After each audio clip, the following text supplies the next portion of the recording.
हे शंकर, हे विश्व साक्षी, साईं पिता परमेश्वर, क्षमा करो अपराध मेरे, हे करुणा कर करुणेश्वर। जैसे हम ये बानी बोल रहे हैं, जीव जगत की ओर पीठ किए हुए ईश्वर की ओर बढ़ते जा रहा है। पापों के जीवन को पीछे छोड़ दिया है, अब आत्मा के प्रकाश की ओर बढ़ रहा है। जब तक हम मोह माया से उठते नहीं, जगत की ओर पीठ नहीं करते, हम पापों से कैसे छूट सकते हैं। जो जीवों में, वस्तुओं में अपना अटैचमेंट है, उसको निकाल देना है। अपनी ड्यूटी से हटना नहीं है।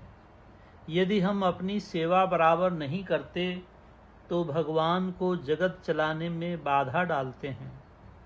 सेवा करनी है, परंतु उसमें अटैचमेंट नहीं रखना, मोह नहीं रखना। हमने ज़ख़ीरे नहीं करना, हमने बनना नहीं, हमने केवल टूटना है।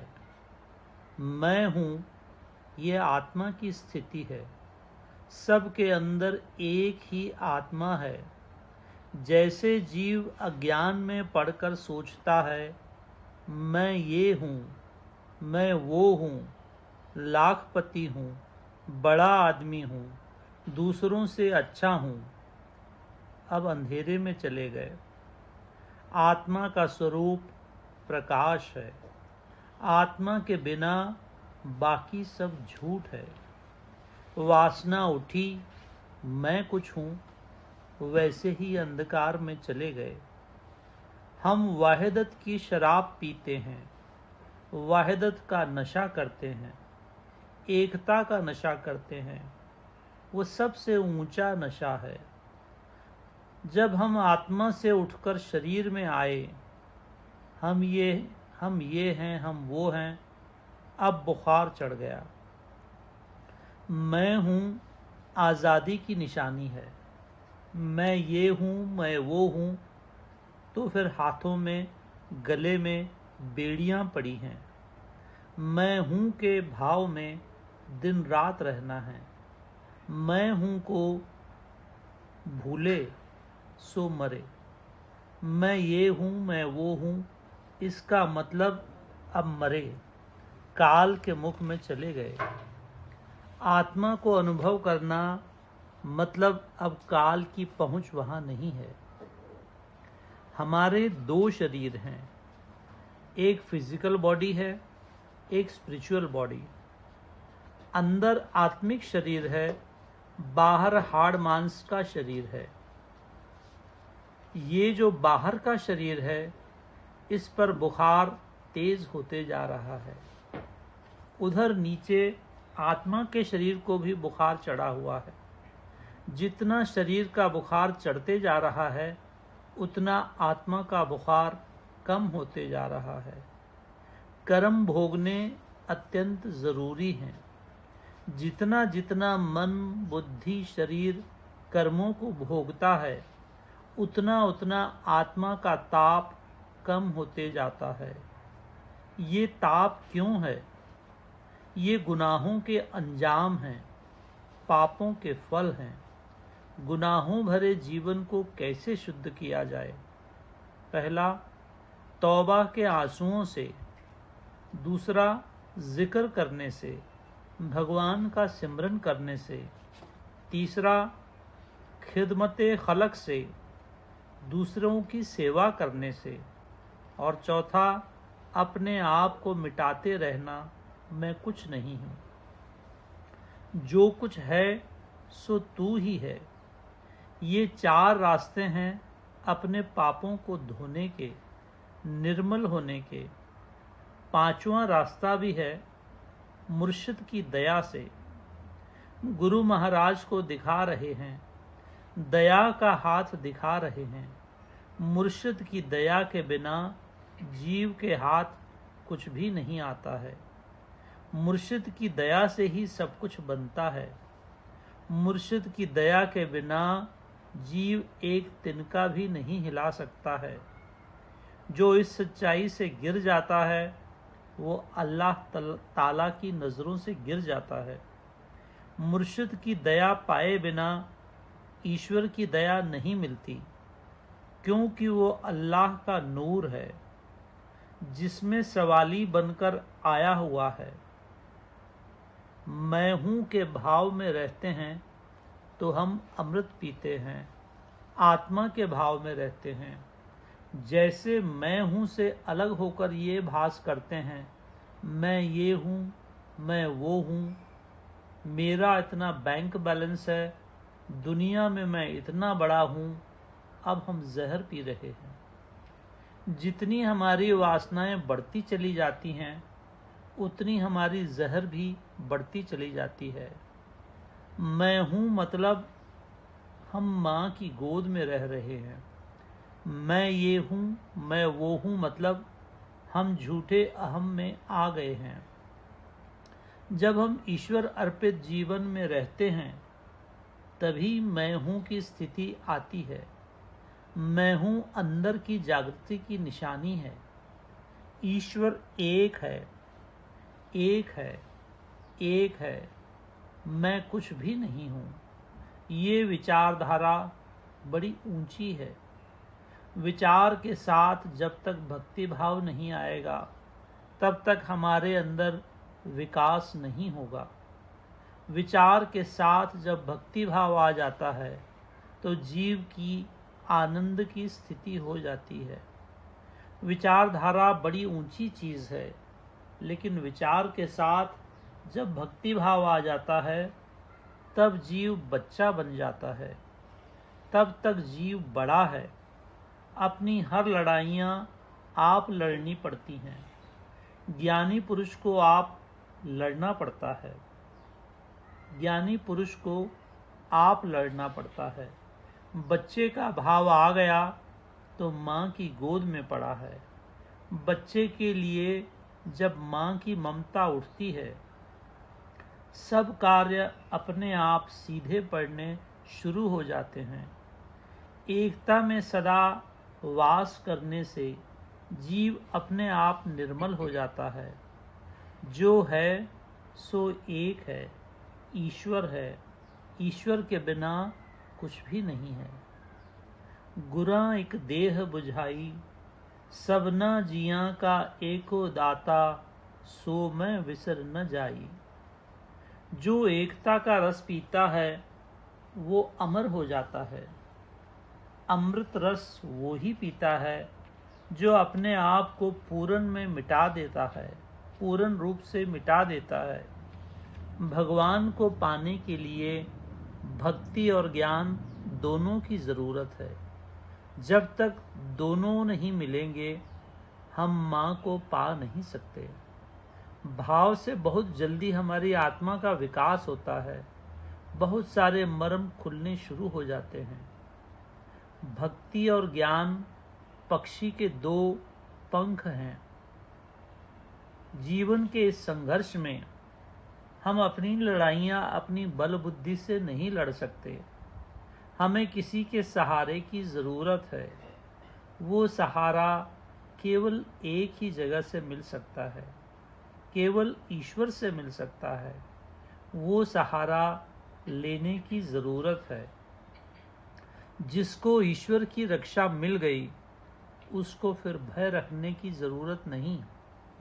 जो माँ का हो चुका है उसकी पूरी रक्षा होने वाली है।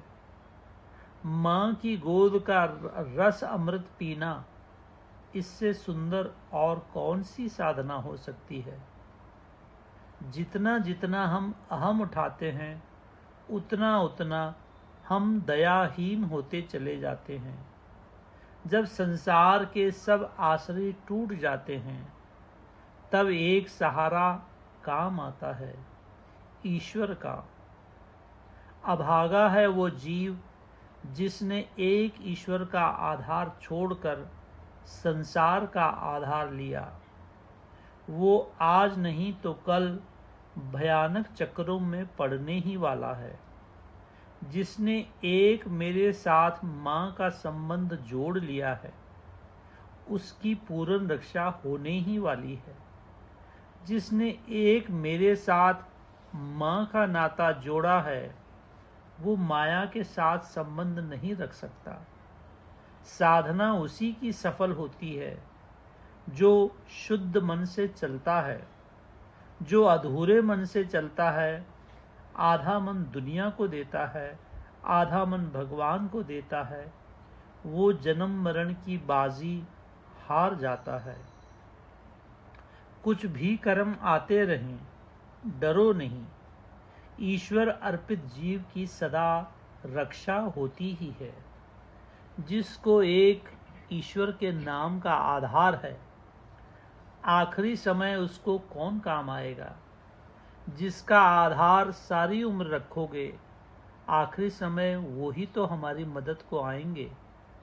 पल पल, श्वास श्वास, घड़ी घड़ी एक ईश्वर को आधार बनाना है। हम हर श्वास से, अंतरंग से, उस अनंत से जीने की शक्ति ले रहे हैं। अंदर में सब एक अनंत जीवन है। जो इस सच्चाई में दिन रात रहता है, उसका अहम निकल जाता है। कोई गलत कर्म नहीं होता। एकता में रहना अमृत पीना है, अनेकता में रहना विष पीना है। मरने से पहले हमारा अहम नहीं छूटा तो हमारा उद्धार नहीं हो सकता है। अहम की जड़ है वासनाएं। जैसे हम अपने को ईश्वर से अलग मानते हैं, वैसे ही वासनाएं उठनी शुरू हो जाती हैं। आखिरी श्वास तक गुरु का आधार रखा तो आखिरी पल भी गुरु आकर सहारा देंगे। एक बच्चा ही माँ का रूप हो सकता है, बड़ा नहीं। माँ तुझ बिन कोई न मेरा, माँ तेरा हूँ मैं तेरा। माँ साची होए पूजा, माँ तुझ बिन रहे न दूजा। माँ हर विचार हो तेरा, माँ तेरा हूँ मैं तेरा। माँ सभी कर्म हों तेरे, माँ बख्शो पाप घनेरे। अर्पित जीवन में शिकायत की कोई जगह नहीं है। जो होता है हमारे कल्याण के लिए होता है। हर बात में ईश्वर की इच्छा दिखती है। हर बात में ईश्वर की इच्छा के आगे सिर झुका देते हैं। अपनापन कहीं भी नहीं लाते। अपनापन ही जीव का सबसे बड़ा दुश्मन है। किसी भी रास्ते से आओ, जब तक अर्पित नहीं होते, पार नहीं हो सकते। ईश्वर में मिलन नहीं हो सकता। अर्पित होने के लिए दया की जरूरत है। दया किसी विरले को ही मिलती है। इच्छया इच्छया इच्छया, इसी में सारा मर्म भरा हुआ है। सफलता उसी को मिलती है जो अपनी इच्छा को ईश्वर की इच्छा में मिला देता है। केवल वो ही जन्म मरण की बाजी जीतता है, दूसरा नहीं। ईश्वर तो हमारे सच्चे हितैषी हैं, परंतु जीव अपना दुश्मन आप है कुछ भी नहीं, पर जबरदस्ती अहंकार उठता है। जो देने वाला हाथ है उसको ठुकरा देता है, अपने को ऊंचा उठाना शुरू कर देता है और मार खाता जाता है। बच्चा बनने के सिवाय दूसरा कोई रास्ता नहीं है पार होने का। बच्चे के अंदर से माँ अपना कार्य करती हैं। बड़पन खतरे से खाली नहीं है। बड़पन में खतरा ही खतरा है। बड़ा कदम कदम पर ईश्वर की आज्ञा का उल्लंघन करता है, फिर अपनी करनी को भोगता है। बच्चे को माँ के सिवाय कुछ होना ही नहीं। माँ गोद में उठाती हैं, जहाँ मर्जी ले जाती हैं, जो इच्छा होती है खिला देती हैं। This spoon feeding leads to liberation. अब उसमें अपनापन नहीं होता। एक बार बड़ा बनने की तरफ मन गया तो फिर पापों का अंत ही नहीं है। बड़े के मन में कभी संतोष होता ही नहीं है। बच्चे को माँ अपने हाथों से जो खिला देती है खा लेता है, जो पहनाती है पहन लेता है। उसकी एक ही इच्छा होती है, माँ की गोद न छूटे। माँ अपनी गोद में उठाकर कुछ भी करा ले, इसके बिना बच्चा कुछ भी नहीं चाहता है। बच्चा नहीं बने तो बहुत ज्ञान ध्यान लेकर भी क्या करना है। बहुत ज्ञान में भी खतरा रहता है। कहीं ज़्यादा गाफिल हो गए, कहीं ज़्यादा गाफिल हुए तो कुछ भी गलती हो सकती है। बच्चे की पूरी जिम्मेदारी बच्चे की माँ पर होती है। ये है पार होने का रास्ता। चाहते हो पार होना तो बच्चे बन जाओ। बड़प्पन को त्याग दो। सरलता, अंदर और बाहर की सरलता, ये पार होने की निशानी है। जो अंदर सो बाहर। जिसने ईश्वर को पाया सरलता से पाया। मन में होशियारी छल कपट आया, दूसरे विकार आए तो ईश्वर से दूर होते चले गए। Likes the company of like. जो जैसा होता है वो ऐसी ही संगत में रहना पसंद करता है। भगवान कितने भोले हैं। राम जी कितने भोले थे।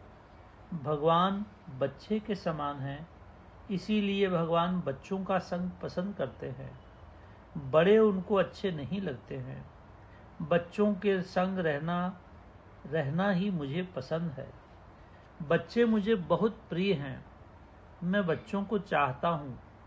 बच्चे मुझे बहुत प्रिय हैं। बड़ों की बात थोड़ी अलग होती है।